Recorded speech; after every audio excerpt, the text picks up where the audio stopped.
So you are selling your home and curious about how you and your realtor should negotiate the terms to benefit you. In this video, I will share 5 essential terms you should negotiate and why. For those of you that don't know me, my name is Desiree Renshaw and I am a lover of problem solving, negotiating, and relationships, and a top producing realtor in Spokane, Washington. All right, let's go. Number 1, earnest money. In Spokane, the typical earnest money deposit is about 1% of the purchase price. But in the past 2 years, because the market has been so competitive, it has been more common to see 2% or higher. The reason this is so important is that if the seller only has the option of retaining the earnest money in the event of a default, this number should be as substantial as possible.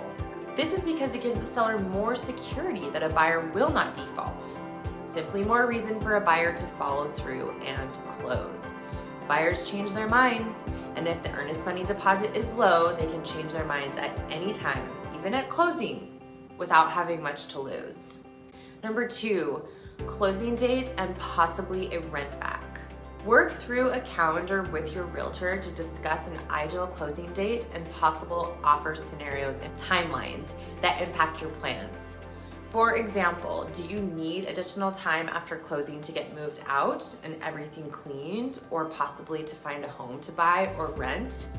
This is a pretty simple scenario. Some sellers have much more complicated things to work through, so really look at a calendar and see what benefits you the most and what you actually can ask for. Number 3, the appraisal gap, or also known as the additional down payment addendum. What market are you in? Are you afraid an appraisal will come in low on your home? Do you know how that will work if it happens? Did the buyer include a low appraisal addendum to cover an appraisal gap? Can you ask for this? Talk to your realtor about the appraisal and the process if the appraisal comes in low. Number 4, the seller's right to perform. I discussed this topic in depth in my previous video. If you haven't watched that, I recommend taking a peek. So, if your buyer included a financing addendum, look and see if they checked the automatic waiver or seller's right to perform. In addition to understanding which of these the buyer selected, you also need to check the associated dates. Whichever option was selected, does the timeline happen after closing? How would that be helpful?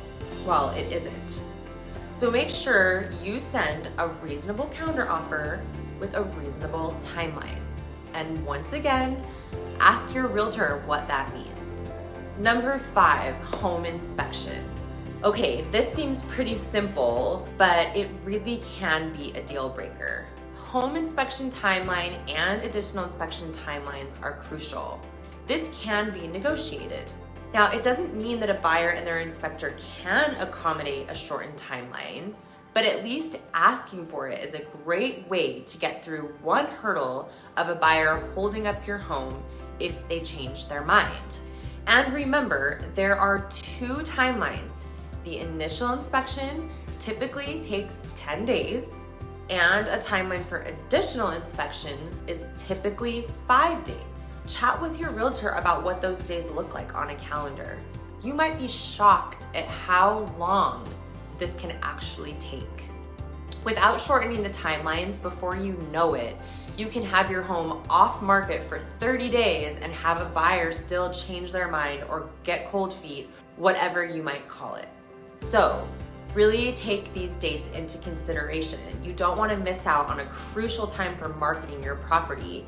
Maybe it's the best time of year for your grid in order to get the best price, and you can simply miss out on that by having the home inspection take way too long.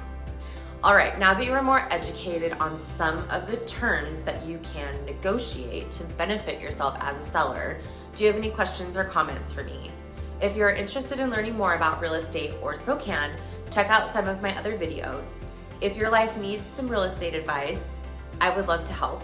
You can find my contact information below or always reach out through DesireeRenshaw.com.